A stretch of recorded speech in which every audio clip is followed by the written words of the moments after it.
네, 시작하겠습니다. 안녕하세요. 네, 반갑습니다.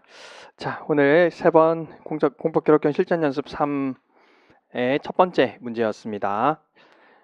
문제 자체는 아마 뭐 엄청 어렵진 않았을 거예요. 그렇죠? 엄청 어렵진 않았을 겁니다. 그래서 여러분들한테 좀 기본적인 형태에 대해서 다시 한번 좀 복습하는 느낌으로 문제를 내었는데 아마 함정은 많았을 거예요. 함정은 많았을 겁니다. 아까 오전만 보니까 다들 표정이 좋았다가 강의가 끝나니까 다들 표정이 안 좋아지더라고요. 그래서 이제 여러분들이 어떤 함정에 빠졌는지를 하나하나 한번 살펴보도록 합시다. 자, 1페이지 보시죠. 오늘 채점 기준표를 미리 좀 나눠드렸습니다. 미리 나눠드렸는데 여러분들이 좀 나중에 이거 보시면서 좀 어떻게 이제 배점이 되는지 한번 보시라고. 자, 1페이지입니다. 의뢰인 홍석준을 위하여 한라산 담당 변호사 입장에서 소장을 작성하시오라고 되어 있습니다. 홍석준을 위하여 담당 변호사 입장에서 소장을 작성하시오라고 되어 있고 50점이고 법무법인은 한라산입니다. 자, 1부터 7까지 쓰는데 소장의 작성일은 제소기간내 최종일 기재하고 4에서는 소외이익 전심 절차 관할은 논하지 말라라고 했습니다. 그러면은 대원이 기피 전관에서 소외이익 전심 절차 관할은 쓰지 말라고 하니까 대상적격, 원고적격, 제소기간, 피고적격 이거 네 가지만 쓰시면 되겠네요. 자, 그리고 다음 지시를 보시면은 근거법령의 위헌성과 절차상 하자는 논하지 말라라고 했습니다. 그러면은 주체 하자랑 형식 하자가 없다면 내용상 하자 중에서 첫 번째 요건사실 해당성 없음, 두 번째 재량의 일탈남용, 세 번째 신뢰보호의 원칙 정도까지만 검토하면 되겠습니다. 재량의 일탈남용은 사실오인, 비례원칙, 평등원칙 이런 것들 굳이 따지자면 동기의 부정까지도 검토해 볼 수는 있을 것 같습니다. 되셨죠? 2번입니다. 의뢰인 강현석을 위하여 법무법인 한라산의 담당 변호사 입장에서 헌법소원심판 청구서를 작성하되 아래 사항을 준수하시오. 1부터 9까지 쓰고 직접성, 현재성, 보충성은 논하지 말 것이라고 하고 있으니까 68조 1항인가 보네요. 강현석을 위해서 자, 청공기, 자직, 현보리, 변기인데 뭐는 쓰지 말라고요? 직현보는 쓰지 말라고 되어 있습니다. 직현보는 쓰지 말라고 되어 있습니다. 마지막 날짜를 기재할 것. 작성 요령 1번, 2번은 뭐 특별한 내용 없고요. 한 장 넘겨보시면 작성 요령 3번에 보시면은요. 이 사건 처분의 위법성 부분과 공권력 행사의 위헌성 부분에서 약칭할 수 있다라고 되어 있습니다. 무슨 말입니까? 청구 취지에서는 약칭하시면 안 됩니다. 본안 부분에서만 약칭하셔야 되고 청구 취지에서 약칭하시면은 감점될 겁니다. 4, 5, 6, 7, 8번은 큰 내용 없습니다. 넘어가시고 양식에서도 뭘 적어야 되는지 정도만 좀 체크하시면 되겠죠. 자, 기록 내용 바로 보겠습니다. 6페이지 상담일지입니다. 상담일지.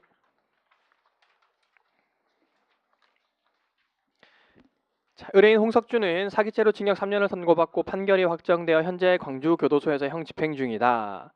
수용관리팀장이 3월 16일 수용관리팀 사무실에서 의뢰인 홍석준에게 나중에 수용된 교도소에서는 위생을 위하여 두발을 단정히 하여야 하니 자르세요라고 하였으나 홍석준이 완강히 거부하며 수에 지시했지만 따르지 않았다. 한편 같은 날 기동순찰팀이 실시한 거실검사에서 의뢰인 홍석준이 허가 없이 보온물병 덮개 이런 것들을 소지하고 있는 사실이 적발되었다. 4번 광주교도소장은 18년 3월 19일 광주교도소 징벌위원회에 의뢰인 홍석준에 대한 징벌 의결을 요구하였고 3월 26일 징벌위원회 의결에 따라 홍석준은 형집행법에 따라서 금치 9일의 징벌을 부과받게 되었다. 자, 지금 정리를 해보면은요.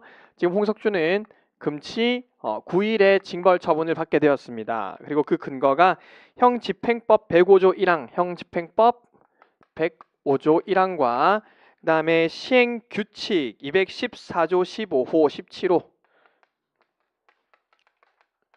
시행규칙 214조 15호와 17호인데 이것을 위반했다는 이유로 형집행법 107조 6호에 따라 107조 6호에 따라 그래서 아마 이게 이제 금치 처분의 근거가 되고 있는 금치 처분의 근거가 될 것 같고 이것들이 이제 금치 처분의 사유에 해당할 가능성이 있을 것 같습니다.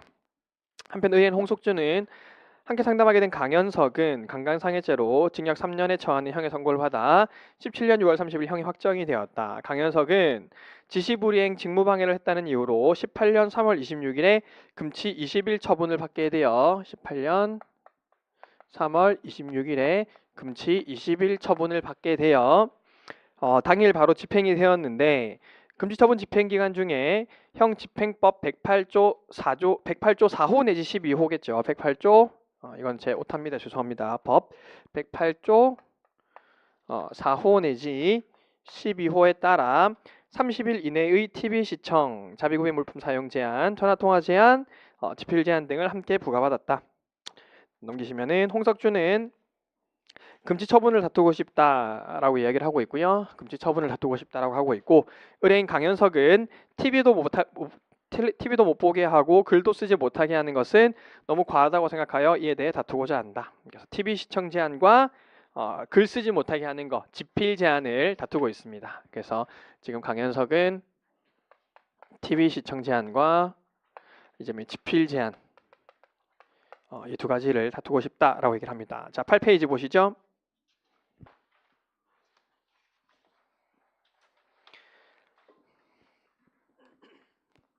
자, 송병구 변호사 관련 내용 확인하셨나요? 김 변호사, 홍석준 씨는 형 집행 중입니다. 9일에 금지처분을 받았습니다. 이유가 뭔가요? 머리카락을 자르지 않았다는 이유로 17호 위반, 그러니까 17호는 머리카락을 자르지 않았다라는 것이고, 그 다음에 외부 반입 물품을 소지하고 있다는 이유로 15호 위반입니다. 외부 반입 물품.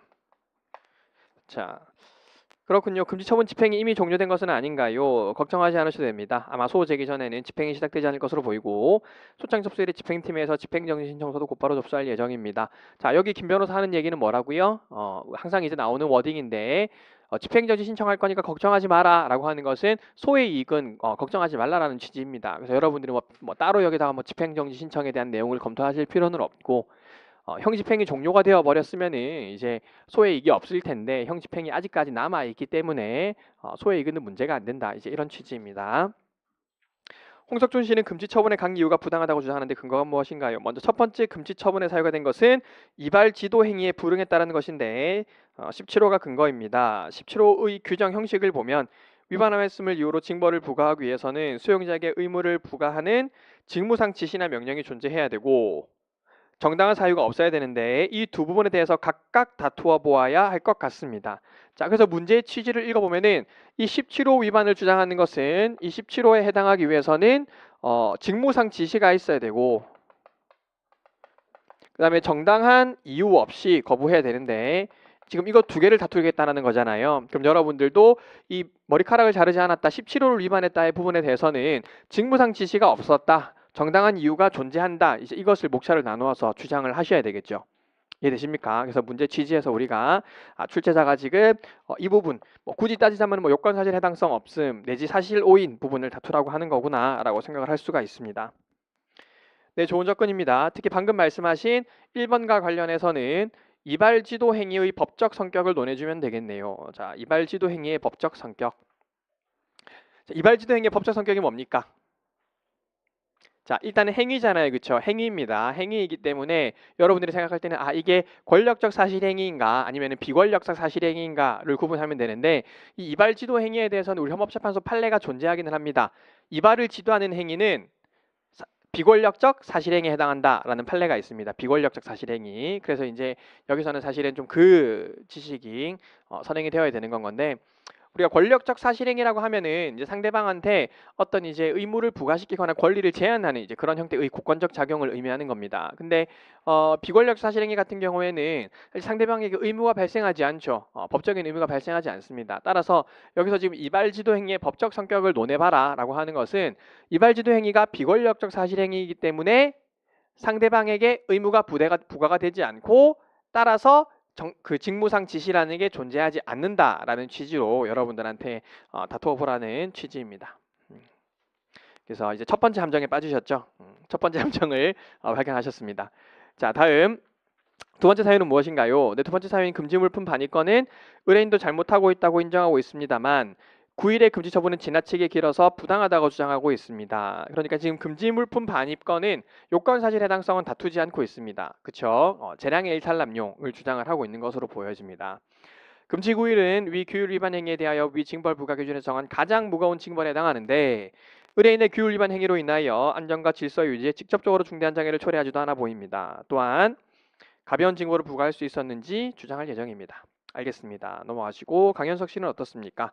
이미 금지 처분이 끝난 마당이긴 한데 금지 처분 기간 중에 받았던 텔레비전 시청 제한과 집필 제한 처우를 받은 것에 대해 항의했다고 하는데요. 네, 맞습니다. 강현석 씨는 금지 처분 집행 기간 중 TV 시청 제한, 자비 구매 물품 사용 제한, 전화 통화, 집필 제한을 부과받았는데 방금 말씀하신 부분은 부당하다고 생각하고 있습니다. 다른 제한은 그렇다 쳐도 의뢰인은 평소 법에 관심이 많아 각종 TV 프로그램 챙겨보고 틈틈이 법 공부하고 뉴스도 꼬박 시청하며 시사 전반에 지식을 쌓으며 기록도 남기고 있었습니다. 그런데 TV를 전혀 볼 수 없게 되고 집필도 마음대로 여기 반입할 수 없다는 오타이고요. 집필도 마음대로 할 수 없다는 것에 대해서 매우 부당하다고 생각하고 있습니다. 집필이 제한된다는 것은 어떤 의미인가요? 넘기시면 형 집행방사의 집필은 그 내용과 목적을 묻지 않고 도화 작성을 포함하여 일반적이고 포괄적인 의미의 글쓰기를 가리키는 것입니다. 자, 일단 여기서 지금 집필의 의미를 이야기하고 있습니다. 그러면은 이 집필의 의미는 뭐라는 거예요? 모든 형태의 글쓰기를 금지한다라는 겁니다. 그래서 그 아까 전에 오전반에서 이거 그 명확성의 원칙이 어긋난다라고 이제 검토를 했던 학생들이 저한테 이제 몇 명 질문을 했었는데 우리 헌법재판소가 그 문헌의 해석상 모든 행위가 금지되면은 명확성의 원칙에 반하지 않는다라고 보고 있잖아요. 그래서 여기서 말하는 집필도 어떤 게 집필인지가 좀 명확하지 않다라는 의미가 아니라 지금 여기서 제시하고 있는 것은 모든 형태의 글 쓰는 행위를 다 금지한다라는 거예요. 그림을 그리든 글을 쓰든 모든 형태의 쓰는 행위를 금지한다. 이게 집필이다라는 의미를 이야기를 하고 있습니다. 그렇군요. 과거 집필 전면 금지가 위헌 결정이 난 적이 있는 것으로 아는데 지금 다툼의 대상이 되는 조항은 어떻게 규정이 되어 있나요? 우리 그 수용자에 대한 금지 처분에 대해서 관련 근거 법률 조항의 위헌 결정이 세 가지가 있습니다. 딱 세 가지가 있습니다. 첫 번째가 방금 보셨던 집필 전면 금지. 집필 전면 금지는 위헌 결정이 났죠. 표현의 자유를 침해한다라고 봤고, 그리고 지금과 같은 형태의 집필의 원칙적 금지는 합헌입니다. 합헌입니다. 어쨌든 첫 번째가 집필 전면 금지가 위헌이고, 두 번째가 뭡니까? 두 번째, 세 번째. 실외운동 전면 금지 위헌이고 실외운동 원칙적 금지도 위헌입니다. 그쵸? 운동에 대해서는 절대적 금지와 원칙적 금지가 둘 다 위헌입니다. 이제 그 세 가지가 우리 수용자에 대한 금지 처분의 법적 근거의 위헌 결정입니다.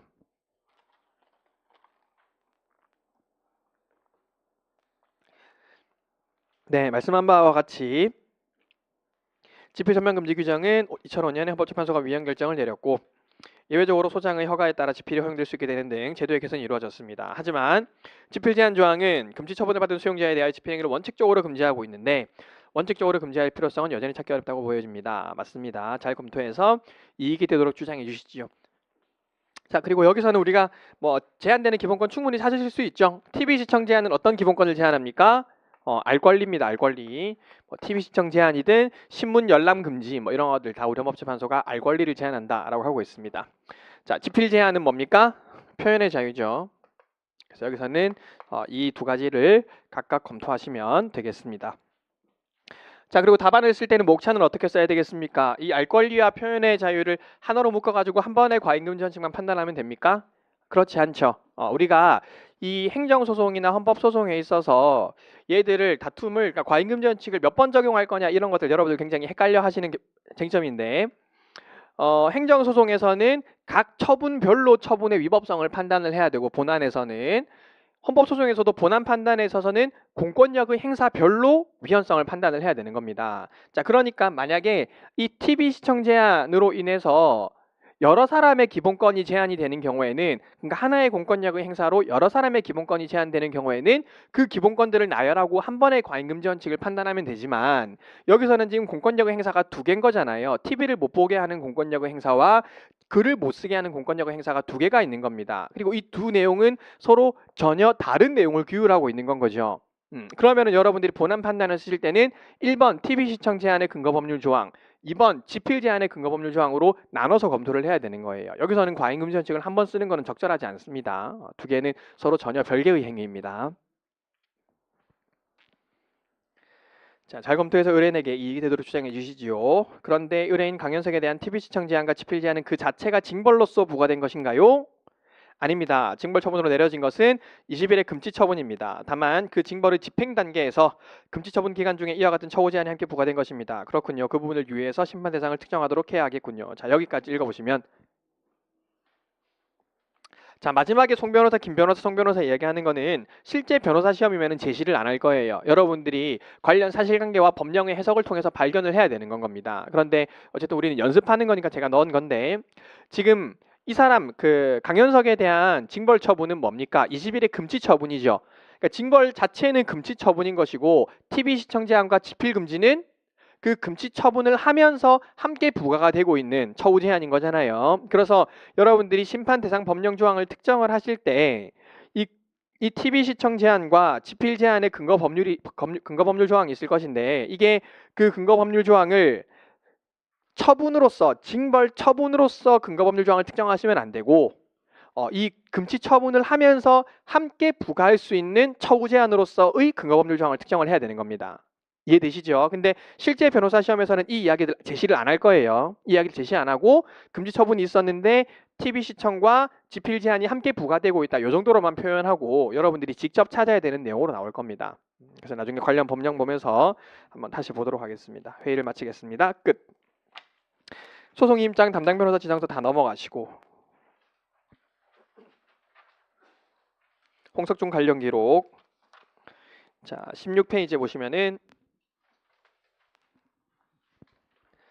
자 피고인을 징역 3년에 처한다. 이 판결 선고 전의 구금일수 86일을 위형에 산입한다 라고 되어 있고 그 다음 장에는 상속권 포기서가 나와 있습니다. 그러니까 이때 판결이 확정이 되었다 이제 이런 거죠. 얘 수형자다 이제 이런 내용입니다. 수형자다 이런 내용이고 자 만약에 이 판결문 그러니까 우리가 그 수용자에 대한 쟁점이 나오면은 항상 걔가 뭐 이런 범죄 저질러서 수용이 되었다라는 이런 형태의 판결문이 나올 건데 사실 이 판결문이나 상속권 포기서는 여러분들이 보기에 크게 의미가 없을 수도 있어요. 실제로 크게 의미도 없습니다. 그런데 어떤 경우에 의미가 있을까요? 어떤 경우에? 예를 들면 이제 그런 경우 한번 생각해 볼까요? 이 사람이 이미 석방이 되었어요. 현재 단계에서 이미 석방이 된 거예요. 그러면 뭐 권리 보호익이나 이런 문제가 발생할 수 있겠죠. 그래서 실제로 이제 이렇게 판결문이 주어지고 징역 3년에 처한다고 하면은 얘는 지금 2017년 5월 27일에 판결이 선고되었고 86일이 한 3개월 정도 산입되니까 한 적어도 한 2020년 2월 정도까지는 이제 빵에 있겠구나 이런 것도 우리가 생각할 수 있습니다. 이제 그러면은 실제로 이제 처우 제한이나 이런 문제가 발생했을 때 얘가 여전히 수용자라는 것을 염두에 두고 여러분들이 그냥 답안을 작성하시면 되는 거예요. 그러니까 실제로 이제 여러분들이 고민하실 일은 많이 없지만 문제에서 이런 형이 굉장히 적게 나오는 경우에는 우리가 이 심판 청구서를 제출하는 시점에서 얘가 이미 석방되었을 가능성도 있으니까 그냥 그 정도만 체크하는 겁니다. 석방되었나 아니면 아직까지 이제 수용 중이냐. 넘어가지고 18페이지 형 집행지휘. 형 집행지휘는 재판이 확정이 되었으니까 얘를 이제 교도소로 보내겠다. 이제 이런 이야기고요. 자, 19페이지 보시면은 징벌 의결 요구서가 있습니다. 징벌 의결 요구서. 그래서 머리카락을 자르라는 직무상 지시 이행하지 않았으므로 17호 위반이고 외부반입 물품 소지하고 있어서 15호 위반이다. 그래서 금치 9일의 징벌을 요구함이라고 되어 있습니다. 광주교도소장이 징벌위원회에 징벌 의결을 요구했습니다. 자, 질문. 요거는 처분서예요? 아니죠. 우리 처분서라는 게 뭐예요? 처분서는 대외적으로 표시할 권한을 가진 행정청이 그 사인, 그 상대방에게 그 처분 내용을 통지하는 것을 우리가 처분이라고 하잖아요. 그렇기 때문에 지금 이 징벌 의결 요구서는 이 행정부 내부에서의 의결 과정에 불과하죠. 의결 절차에 불과합니다. 그렇기 때문에 여기서 지금 이 징벌 의결 요구서를 처분으로 잡으시면은 절대 안 되겠습니다. 자, 넘어가시고 자, 20페이지에 보시면은 출석 통지서가 있습니다. 그래서 와서 진술해라 뭐 이런 이야기고 한 개 넘어가시고요. 자, 21페이지 보시면은 진술서가 있습니다. 우리 변호사 시험에 지금까지 나온 이런 진술서 형태, 뭐 피의자 신문조서, 당사자를 직접 진술하는 형태들은 사실 거기는 주로 사실적 관계에 대한 이야기만 나와 있습니다. 그렇기 때문에 여러분들이 뭐 주의 깊게 읽으실 내용은 없고 거의 대부분 이제 재량의 일탈 남용에서 비례 원칙 위반 정도로 검토할 만한 내용인데, 그런데 읽다 보면은 간혹 이제 뭐 법령에 대한 문제를 주장을 한다거나 혹은 뭐 비교 집단을 이야기를 하는 경우가 있을 수가 있습니다. 그런 경우에들은 여러분들이 좀 꼼꼼히 체크를 해야 되겠습니다. 자, 21페이지. 평소 저에 대하여 못마땅하게 생각하던 교도관이 유난히 머리 트집을 잡기 시작했는데 머리꼬리 기집애처럼 그게 뭐냐고, 너같이 지저분하게 생긴 놈은 당장 삭발해도 모자란다고 하며 조롱하였고, 절대 이발하지 않겠다고 대답하자 직무상 명령을 어겼다며 징벌 위에 넘기겠다고 소리쳤습니다. 저는 평소 젠더리스 마인드로 삶을 살고자 노력해왔는데 남자는 무조건 머리가 짧아야 한다는 고정관념을 깨고 싶어서 사회에 있을 때도 긴 머리를 고수해왔고 치마도 종종 입고 다녔다. 한 잡지사에서 화보제의를 할 정도였다. 이런 모습을 사랑하고 비록 죄를 지어 교도소에 있지만 이런 자유가 보장이 되어야 된다고 생각합니다. 뭐 정당한 사유 정도에서 검토를 해볼 수 있을 것 같습니다. 아마 교도관님이 관련 법령을 잘 모르시나 본데 제가 좀 알아보니 지금 형집행법 이전에 행형법이 있는데 그때 거기 23조에는 여자 수용자와 3월 이하 2월 이하인 자를 제외하고 수용자의 두발과 수염은 짧게 깎는다라는 조항이 있었지만 지금과 같이 전면 개정된 이후로는 해당 규정은 진작에 삭제가 되었다. 그러니까 행형법 당시에는 짧게 깎는다라고 되어 있었대요. 짧게 깎는다. 그러니까 지금의 법 규정에 비추어보면은 교도관이 제게 이발하기를 요구한 것은 직무상 지시가 전혀 아니었고 지시라고 하더라도 의무가 없다. 저는 항상 머리를 깔끔하게 빗어서 하나로 묶고 다니고 지정된 목욕 시간에 머리도 열심히 감습니다. 이런 것들도 정당한 사유로 주장해 볼 수가 있을 것 같습니다. 22페이지. 또한 교도관이 이발하라고 소리친 후에는 너 오늘 잘 걸렸다라고 하며 갑작스러운 거실 검사가 이루어졌는데 이런 것들 숨겨둔 것에 대해서는 변명할 여지가 없습니다. 그러니까 요건에는 해당하겠죠. 잘못된 행동인 걸 알고 있습니다. 그렇지만 고작 그런 물건을 숨겼다는 이유로 금치 9일을 주장하셨다고 들었는데 너무합니다. 담배도 아니고 칼날도 아닌데 방한용품 몇 점 허가받지 않았다고 해서 금지 처분을 운운하는 것은 너무하다고 생각합니다. 자, 어디서 쓰겠습니까? 다 비례 원칙에서 쓸만한 내용들이죠. 특히 저번 달에 이루어진 거실검사 때에도 아직 바람이 차다고 하시며 기동순찰팀 교도관님들이 담요를 보시어서도 눈 감아주신 것을 생각하면 이제 와서 금지물품 반입이라고 열을 올리는 것을 이해할 수 없습니다. 제가 교도소에서 법을 좀 공부해서 잘 아는데 비슷한 사안에 대하여 한 입으로 두말하는 것은 법적으로도 문제가 있다고 보입니다. 이거 뭡니까? 신뢰보호 원칙에 대한 함정입니다. 그쵸? 신뢰보호 원칙 함정입니다. 신뢰보호 원칙, 우리 행정법상 신뢰보호 원칙이 되려면 공기횡반, 공적 견해 표명이 필요하잖아요. 그런데 여기서 지금 그 담요를 보고 눈 감아줬다라는 게 공적 견해 표명에 해당할까요? 그렇지 않겠죠. 그래서 이거는 여러분들이 어쨌든 내부 회의록에 있는 것이 아니고 당사자의 진술서에 있는 거니까 이런 것들에 대해서는 여러분들이 법적인 판단을 직접 하셔야 됩니다. 그래서 신뢰보호 원칙 문제는 아니다. 그래서 써봤자 점수를 받을 수가 없습니다. 게다가 옆방 수감자에게 들었는데 저번 검진 같을 때 운동화끈을 몰래 숨겼다가 들통나서 난동을 부리고 지정된 거실에 입실을 거부했던 정선규미라는 수용자는 고작 금치 5일을 받았다고 하더라고요. 그 사람은 저보다 훨씬 덩치도 좋은 사람인데 뭐 우리가 충분히 잘 알고 있습니다. 덩치 큰 사람인 거. 그때 밥그릇도 집어던지고 깨트리고 기동순찰팀 교도관님들에게 반항도 하면서 사방에 발길질을 해야 되는 걸 제가 똑똑히 봤습니다. 그럴 만한 사람이죠. 그런 사람에게는 5일 주고 저한테는 9일 주신다는 건 도무지 납득할 수 없는 처사입니다. 모쪼록 징벌위원회에서 임하던 상황을 고려하시어 현명한 판단을 내려주시길 기원합니다. 자, 그래서 마지막 부분은 평등 원칙 위반 주장을 하는 것으로 보여집니다. 넘어가시고 23페이지 징벌 의결서. 징벌위원회가 수용자를 금치 9일에 처한다라는 의결을 했고요. 한 개 넘기시면은 광주교도소장이 징벌 집행 통지를 했습니다. 금치 9일 징벌 집행 통지를 했죠. 자, 그래서 여기서 처분서가 뭡니까? 24페이지에 있는 게 처분서죠. 따라서 여러분들이 청구 취지를 쓰신다고 하면은 피고는 광주교도소장으로 잡으시고 피고가 2018년 3월 28일 원고에 대하여 한 뭐 금치 9일 처분, 금치 처분, 징벌 처분 이렇게 특정만 되게 쓰시면 되겠습니다. 를 취소한다라고 쓰시면 되겠죠. 자, 오전반에도 질문 많이 들어왔던 게 23페이지 징벌 의결서를 처분소로 본 분들 있었는데 제가 강의 때마다 말씀드렸지만 이 징벌위원회가 징벌을 의결한 거는 대외적으로 표시할 권한을 가진 사람들이 한 것이 아니죠. 맞습니까? 그러니까 징벌위원회는 합의제 행정기관은 맞아요. 합의제 행정기관은 맞는데, 즉 행정기관은 맞는데 이것을 대외적으로 표시할 권한을 가진 행정청이 아니잖아요. 우리가 처분이라는 건 행정청, 대외적으로 표시할 권한을 가진 행정청이 그 처분의 상대방에게 알려줘야지만 이 처분의 효력이 발생하는 것인데, 지금 이 징벌 의결서는 실제로 이 징벌위원회가 의결을 할 권한이 있다 하더라도 징벌위원회 명의로 밖으로 처분을 공표할 수 없잖아요. 그럼 얘들은 그러니까 내부적 의결기관에 불과한 겁니다. 아무리 얘들이 권한을 가지고 있다고 보더라도 얘들은 절대 처분을 내릴 수 있는 위치에는 없습니다. 따라서 얘들을 피고로 잡거나 이것을 처분으로 잡으시면은 절대 안 되겠습니다. 또 오전 질문 중에서 그러면 합의제 행정청과 합의제 행정기관은 어떻게 차이가 있습니까? 이제 물어보더라고요. 그러니까 합의제 행정기관, 여러분들이 이제 우리가 피고 적격에서 말하는 합의제 행정기관이자 합의제 행정청이다라고 하는 건 합의제 행정기관이 자신의 명의로 대외적으로 처분을 할 수 있을 때 걔를 우리가 합의제 행정기관이자 합의제 행정청이라고 하는 거예요. 대표적인 게 누굽니까? 선거관리위원회. 그러니까 선거관리위원회 같은 합의제 행정기관은 걔들이 결의하고 나면은 선관위 명의로 처분을 내리잖아요. 그러니까 걔들 명의로 처분을 내립니다. 그러니까 선관위 명의로 내리기도 하고 또는 선거관리위원회 위원장의 명의로 처분을 내리기도 합니다. 그러면 이게 어쨌든 합의제 행정기관 그 자체가 처분을 대외적으로 공표할 권한을 가지니까 합의제 행정기관이 합의제 행정청이 되겠구나라고 생각할 수 있는데, 여기서 지금 징벌위원회라는 합의제 행정기관은 징벌위원회 명의로 밖으로 처분을 할 수 있습니까? 징벌위원회 위원장 명의로 처분을 할 수 있습니까? 할 수 없잖아요. 그러니까 얘들은 합의제 행정청이 아닌 단순한 내부적 의결기관에 불과한 거예요.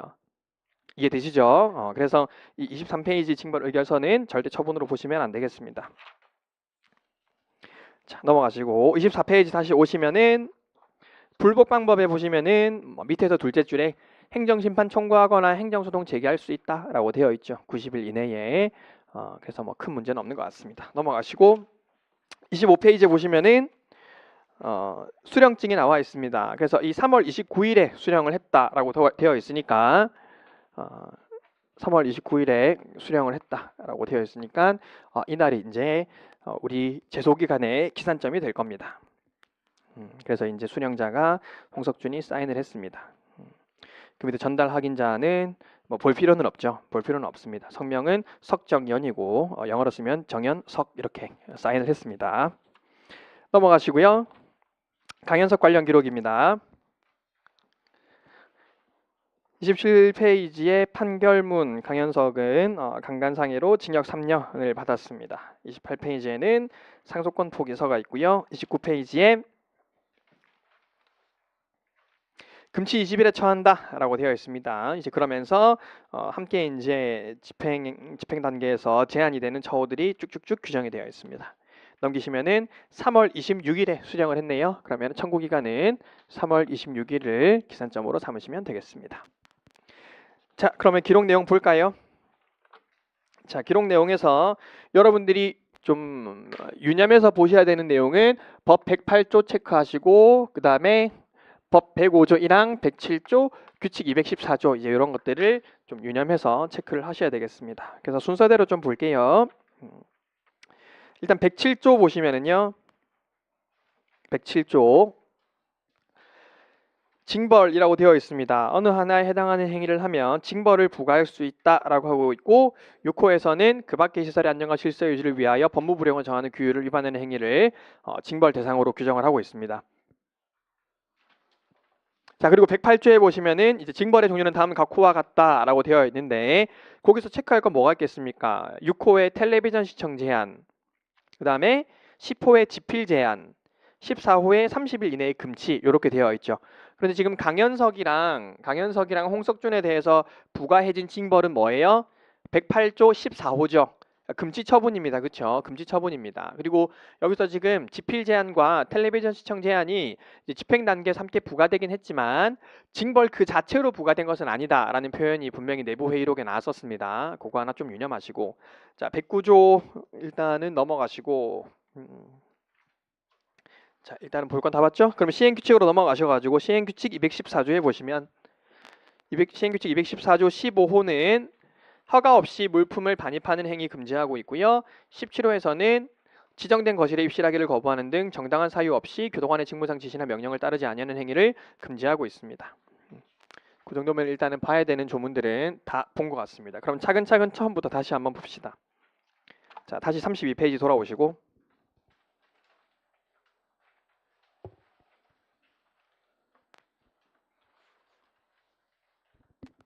자, 일단은 그 법령을 보면은요. 형 집행 및 수용자의 처우에 관한 법률이라고 되어 있습니다. 그리고 그 밑에 날짜가 적혀져 있는데 자, 청구 취지에서 어떻게 써야 됩니까? 일단 약칭하면 안 되죠. 그리고 형 집행 및 수용자의 처우에 관한 법률을 하고 괄호에서 뭐라고 써야 돼요?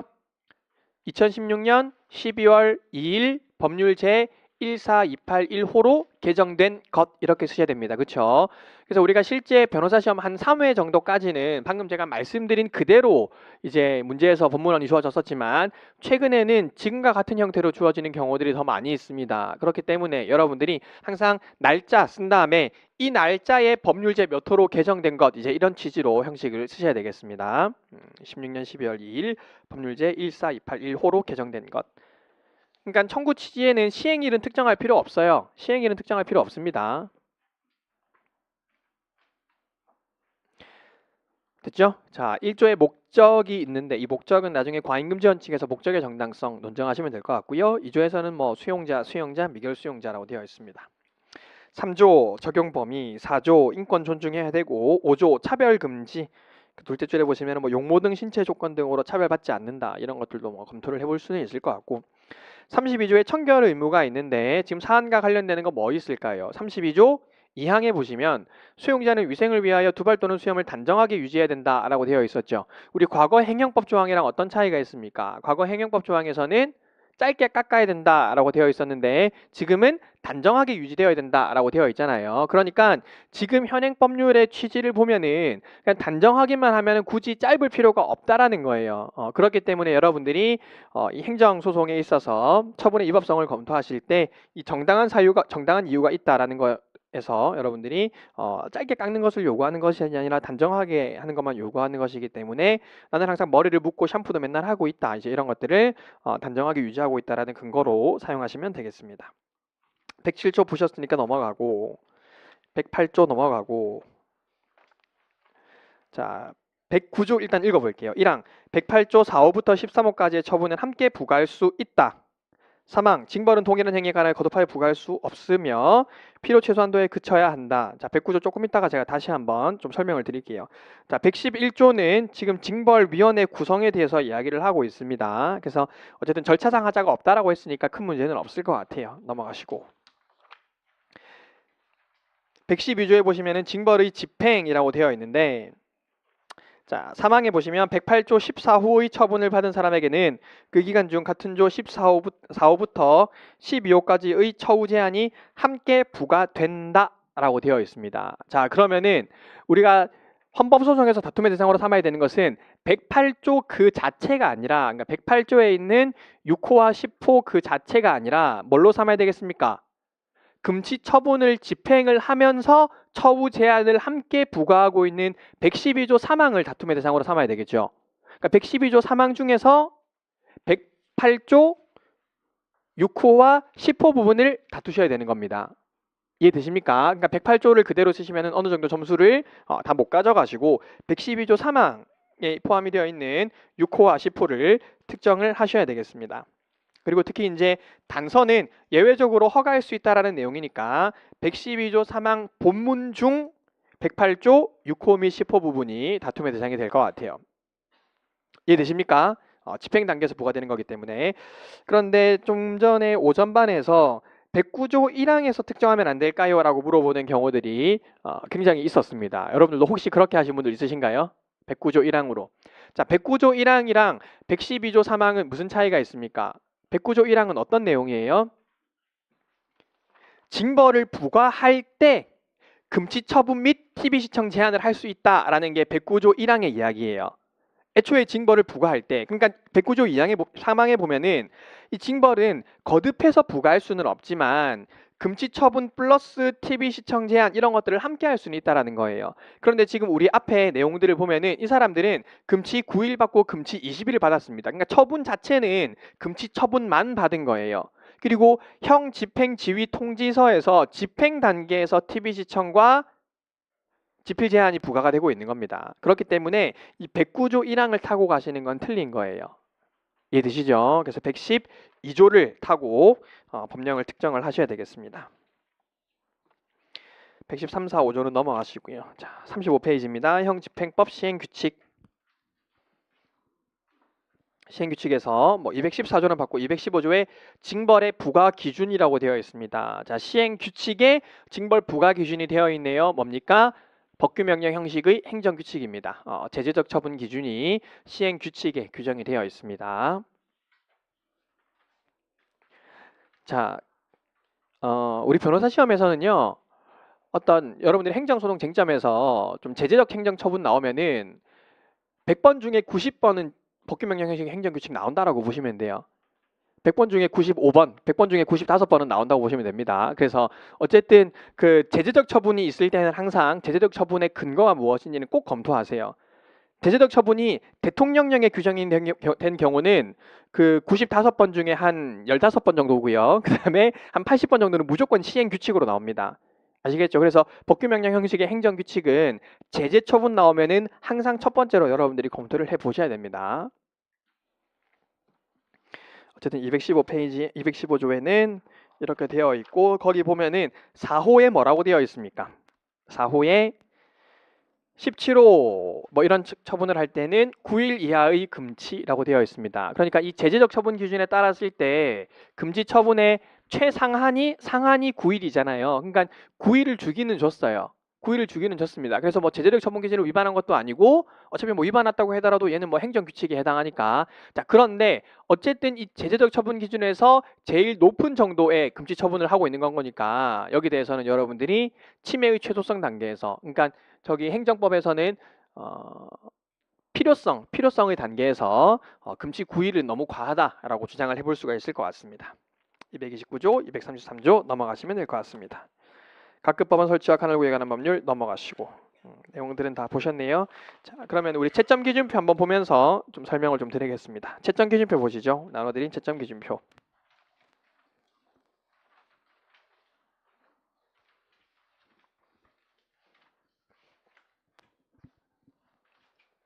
자, 피고는 광주교도소장 적으시면 되고요. 소명은 어쨌든 그 취소 청구해소라고 쓰시고 앞에는 그 처분을 특정할 수 있을 정도로 쓰시면 됩니다. 징벌 처분, 금치 처분, 금치 9일 처분, 징계 처분 다 가능하겠습니다. 근데 처분이 한 개니까 어쨌든 취소 청구해소라고 써야 되고 처분이 여러 개면은 등 청구해소라고 써야 되겠죠. 취소 등 청구해소, 취소 등 청구해소라고 써야 됩니다. 여러 개면. 청구 취지 피고가 18년 3월 28일 원고에 대하여 한 징벌 처분을 취소한다. 그래서 여기서 말하는 징벌 처분도 다른 형태로 가능하십니다. 소송 비용은 피고가 부담한다라는 판결을 구합니다. 소의 적법성 보시면은요. 대상 적격에서는 일단 일반론으로 19조와 그다음에 처분의 의미 우리 행정소송법 2조 1항 1호를 논증하신 다음에 사안에서 이런 징계 처분은 처분성이 인정이 된다라고 사안 포섭하시면 되겠고 원고 적격은 12조 1문 쓰시고 법률상 이익이란 근거법규 및 관계법규에 의해서 인정이 되는 개별적, 직접적, 구체적 이익이다 쓰신 다음에 사안에서는 불이익 처분의 상대방이므로 그래서 보통 이제 우리가 불이익 처분의 상대방이면은 원고 적격 검토할 때 방금 제가 말씀드린 것처럼 간단하게 검토하시면 돼요. 불이익 처분의 상대방이니까 원고 적격이 인정이 된다. 이 정도로 충분한데 만약에 제3자라면은 이 사람이 개별적, 직접적, 구체적 이익을 받는 자다라는 것을 사안에 포섭을 해 주셔야 되겠습니다. 피고 적격도 마찬가지죠. 일반론은 13조 1항 쓰시면은 처분을 행한 행정청이 피고 적격을 가지니까 사안 포섭하실 때도 피고가 자신의 이름으로 처분을 하였으므로 이 정도 표현만 쓰시면은 피고 적격 충분히 논증하실 수가 있는 거고 마지막 제소기간도 20조 쓰신 다음에 3월 29일에 알게 되었고 90일째 되는 날이 6월 17일이다 쓰시면 되겠습니다. 넘어가시고 자 본안 판단에서 본안 판단에서 우리가 어쨌든 이 재량의 일탈남용을 논증하기 위해서는 재량행위와 기속행위의 구별 기준을 써야 되고 그 다음에 이 사건 재량행위다라는 거 써야 되고 그 다음에 재량권의 행사의 한계, 요 세 가지가 항상 들어가야 되는 겁니다. 그쵸? 그래서 이 목차는 사실은 이제 여기 재량행위 하위에 들어가겠지만 실제로 우리가 어쨌든 이 처분의 위법성을 검토할 때 처분의 성질을 먼저 논증해주기 위해서 이렇게 제일 선행하는 목차를 구성하기도 합니다. 그래서 지금처럼 재량행위와 기속행위의 구별 기준 쓰시고 금지 처분은 재량행위다라고 쓰시고 재량행위도 일탈남용하면 안 된다. 재량권 행사도 일탈남용하면 안 된다라는 형태로 써주시면 되겠습니다. 그리고 여기 지금 빠져 있지만 우리가 보통 사례에서 이제 주로 전형적으로 논증하는 방식이 첫 번째가 처분의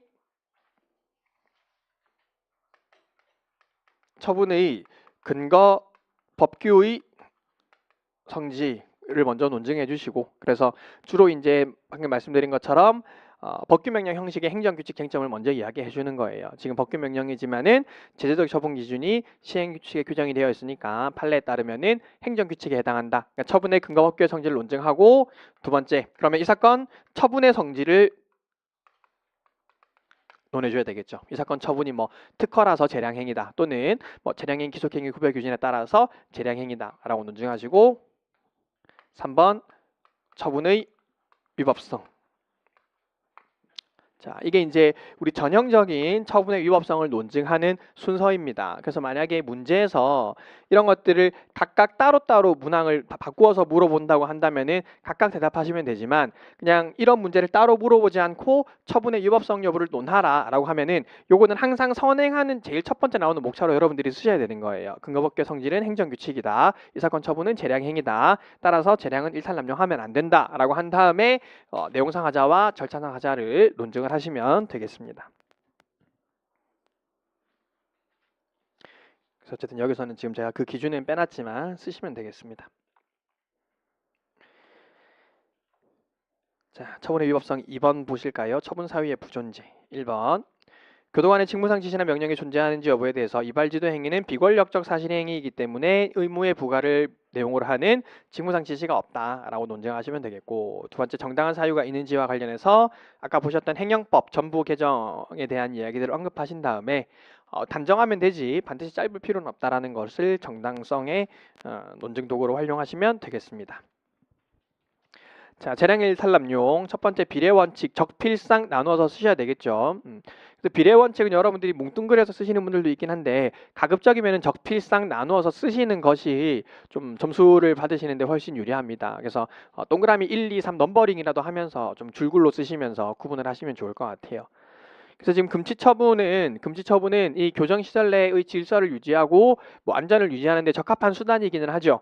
그렇죠. 그렇지만은 이 금치 9일은 제일 긴 기간이고, 그리고 지금 내가 뭐 총이나 칼이나 뭐 이런 것들을 숨긴 것도 아니고 담배를 숨긴 것도 아니고 겨울에 너무 추워서 모포 같은 것만 숨긴 것에 불과한데 그런 것들을 위반했다고 해서 9일을 주는 건 너무 과도하고, 그리고 이미 교도관들이 보고도 눈 감고 지나간 적이 있지 않느냐, 뭐 그런 것들도 침해 필요성 단계, 그러니까 필요성의 단계에서 논증할 수 있을 것 같습니다.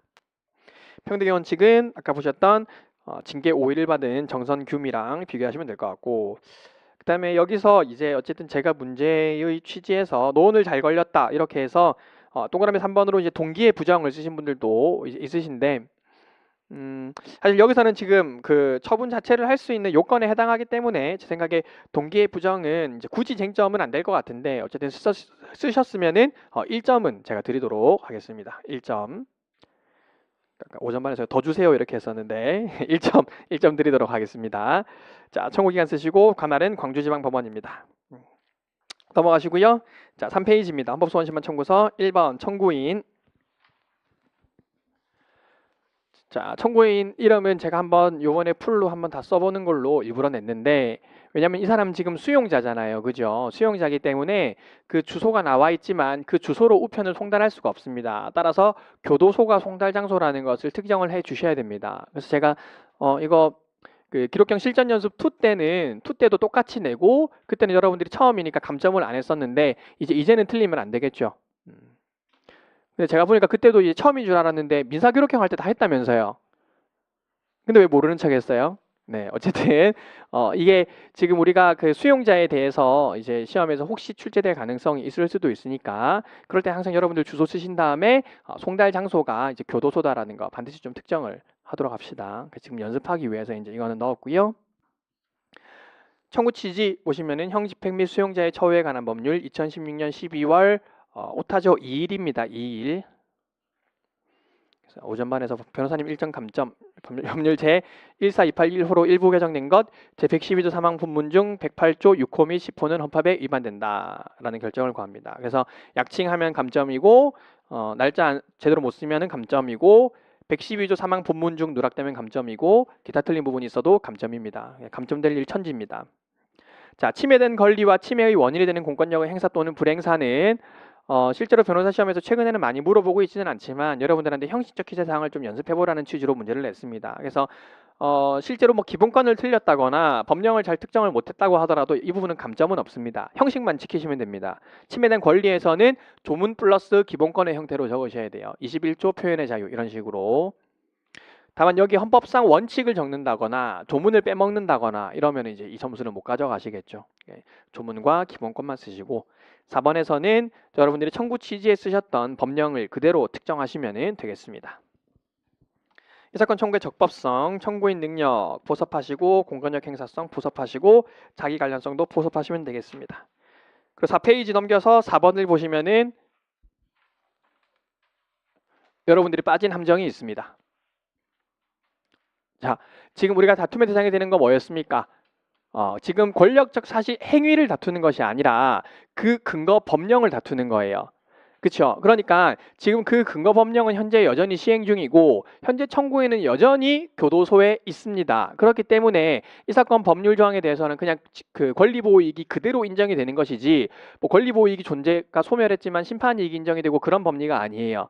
권력적 사실행위랑 구별하라는 취지로 이 부분을 냈습니다. 그래도 어쨌든 헷갈렸을 수 있으니까 감점은 안 하도록 하겠습니다. 어쨌든 우리가 권력적 사실행위 그 자체를 다툴 때는 그게 이제 이미 그 소멸했기 때문에 심판 이유로 가야 되는 것이지만 지금은 우리가 다툼의 대상으로 삼은 게 법령이고 그 법령 현재 시행 중이고 나는 여전히 교도소에 있고 그렇기 때문에 법령에서는 권리보호이익이 여전히 존재합니다. 청구 기간은 말일이 일요일이기 때문에 6월 25일까지로 청구하시면 되겠습니다. 공권력 행사의 유연성은 1번, 2번 나누어서 검토하시면 되겠고 제한되는 기본권, 알 권리와 표현의 자유 각각 특정하시면 되겠고 거기 1번에 나번에 반가로 1번 보시죠. 1번에 나번에 반가로 1번. 그리고 이제 기본권을 제한하는 경우에도 37조 2항을 준수해야 되는데 특히 지금처럼 이제 수용자들의 기본권을 제한하는 쟁점이 나오면은 과거 특별권력관계 이론을 떠올리시면서 오늘날에는 수용자라고 하더라도 헌법 37조 2항의 기본권 제한의 한계가 그대로 적용이 되어야 된다는 거 반드시 한두 줄 정도는 쓰도록 합시다. 그래서 어느 부분에 기술했는지 상관없이 쓰기만 하시면은 점수를 무조건 부여하도록 해두었습니다. 목수침법은 해서 읽어보시면 될 것 같고 날짜는 18년 6월 25일 대리인 표시하시고 관할은 헌법재판소 기중 쓰시면 되겠습니다. 자, 되셨죠? 어쨌든 오늘 문제는 제 생각에는 뭐 크게 어려운 문제는 아니었었는데 여러분들이 함정에 좀 빠질 수 있었다라는 생각이 듭니다. 자, 그 정도 보시고요. 이제 우리가 26일에 이제 실전 연습 마지막 하게 될 건데 아직까지 고민 중이에요. 여러분들한테 이제 시험 직전이니까 좀 쉬운 문제를 내서 자신감을 줄지. 근데 그것도 약간 좀 오히려 자신감을 꺾기도 하잖아요. 그죠? 쉬운 문제 줬는데 이게 틀리면은 더 자신감을 꺾기 때문에 오히려 엄청 어려운 문제를 내가지고 괜찮다, 모두가 못한다 이런 느낌을 줄지를 현재 고민 중입니다. 그래서 여러분들이 의견이 있으시면 저한테 알려주시면은 제가 반영해서 문제를 출제하도록 하겠습니다. 어쨌든 공법 기록형 복습 한번 하시고 마지막까지 준비를 잘 하시면 좋겠습니다. 마치겠습니다. 수고하셨습니다.